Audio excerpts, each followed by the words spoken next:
ng sapatos sa Malabon, nasunog. Pagbangga ng armored van sa taxi sa Edsa Ross Boulevard, huli sa CCTV. Lalaking nagtanggap magpuslit umano ng 2 kilo ng electrical wire, arestado sa Pasay. Paliligo sa waterfalls at rock climbing sa Jensan, patok sa mga turista. At Baby Nate, first time na nag-live appearance sa birthday celebration ng kanyang mommy Regine sa Party Pilipinas. Huwag pahuli, tutok na sa unang balita.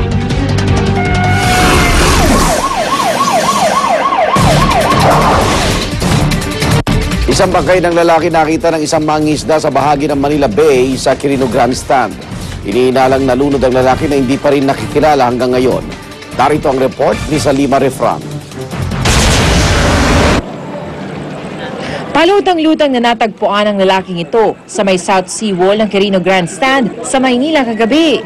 Pasado alas 9 ng gabi ng isang mangingisda raw ang una nakakita sa katawan ng isang lalaking naka-gray na t-shirt at army green na shorts.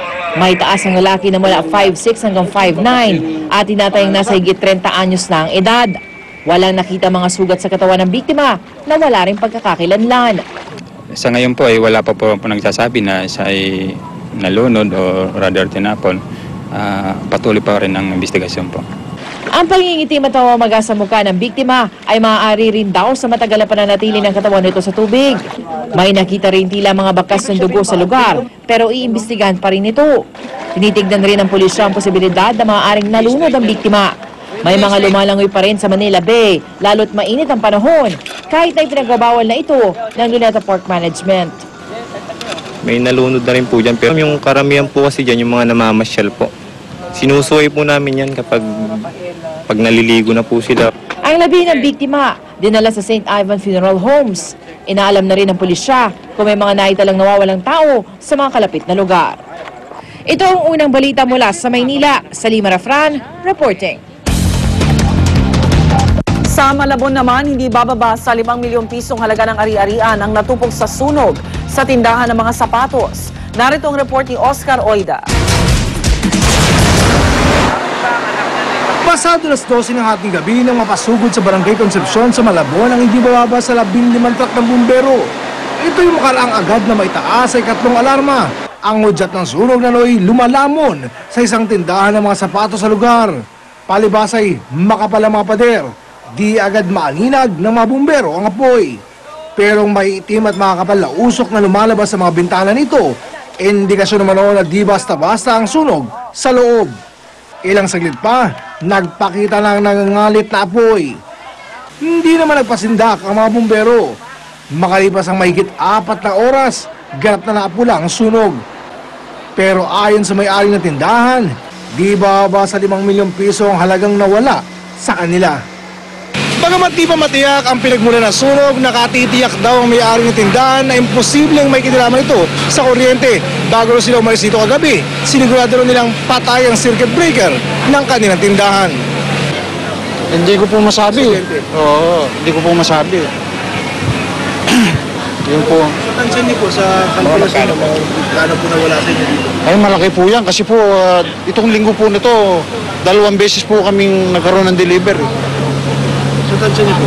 So siguro po itong laman ng tindahan namin, umigit kumulang na siguro nasa 5 milyon po. May nakita naman umanong basag sa may bintana sa likuran ng tindahan bago pa man rumesponde mga bumbero kung kaya't kinukonsidera ang anggulong foul play. Ayon naman sa mga bumbero, maaaring tinatawag na spontaneous combustion na nangyari na may kinalaman umano sa matinding init at mga combustible materials sa loob ng tindahan. Maaari yun, sa sobrang init o lalo sa dami po ng stock doon sa taas. Maaari pong mag-create na kapo yun, sorry, self-combustion, maaari magkaroon ng sunog. Yung mga combustible na mga gamit, baka meron? Maaari yun, puro combustible po, puro mga goma, plastic. Ito ang unang balita sa Malabon. Oscar Oida, reporting. Hindi pa rin alam na mga nasunugang pamilya sa Agham Road, Quezon City kung paano magsisimulang muli. Problema pa rin nilang pagkain at maayos na masisilungan. Darito ang report ni Maria Bulaklak Ausente. Mahigit sa 100 nasunugang mga pamilya sa Barangay Pag-asa, nasa gilid pa rin ng kalsada sa Agham Road, Quezon City.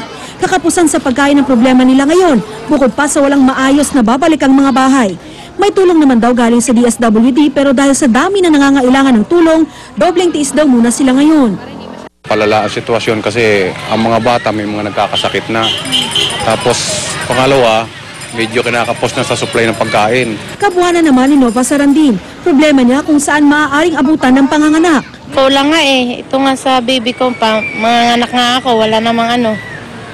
Yan, sakto lang mga pagkain. Dahil ayaw nilang lisanin ng lugar, sa mga pwesto kung saan dating nakatayo ang kanilang bahay, nagkakabit ang mga residente ng mga tolda. Ang pamilya naman ni Mang Domingo, hindi man pinutulan ng linya ng tubig, heto't ang fire hydrant naman ang kanilang pinagkukunan ng tubig. Naghahakot naman ang ilan ng mga bakal na mapapakinabangan. Umaasa ang mga residente, makakapag-umpisa sila ng bagong buhay. Para sa unang balita, Maria Bulaklakaw Center reporting.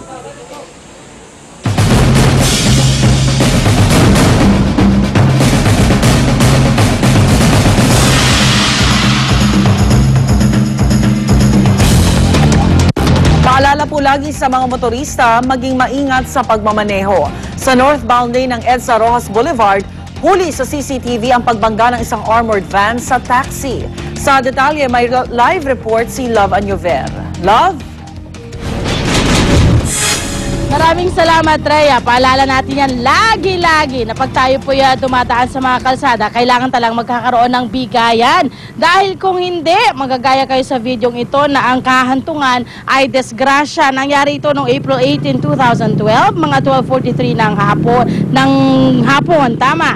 Sa EDSA Rojas Boulevard po ito, northbound lane, makikita po sa bandang kanan ng isang armored van na mula sa ikatlong lane na nakarating po sa second lane at plano pang lumusot papuntang inner lane para makarating sa U-turn slot. Nang lilipat na sa inner lane ng armored van, padating naman po ang taxi. Ang resulta, syempre pa, desgrasya. Nabangga po ng armored van sa gilid ang taxi. Agad namang dumating ang mga MMD enforcer para ayusin ang nasabing aksidente. Ayan, ingat-ingat po tayo sa ating pagmamaneho. Ipapakita po namin naman po sa inyo ngayon ang kabaan ng Rojas Boulevard, mga kapuso. Sa mga oras na ito, may kita natin ang tuloy-tuloy pa rin pong daloy ng trapiko na magkabilong lane. Ito pong nasa kaliwang bahagi po ay patungo ng Pasay area at yung kanang bahagi naman ay patungo po ng pier na wala pa nang masyadong problema sa mga sandaling ito. Okay, mula naman po dyan mga kapuso, traffic news lang tayo. Nako, meron pong gaganapin po ang 45th ADB meeting na dadalohan po ng 4,000 ministers, government officials, business leaders, financial institutions at civil society representatives na mula po sa Asia. Yan po ay sa May 2 hanggang 5. Kaya magpapatupad po ng truck ban. Pero po yung ating mga truck na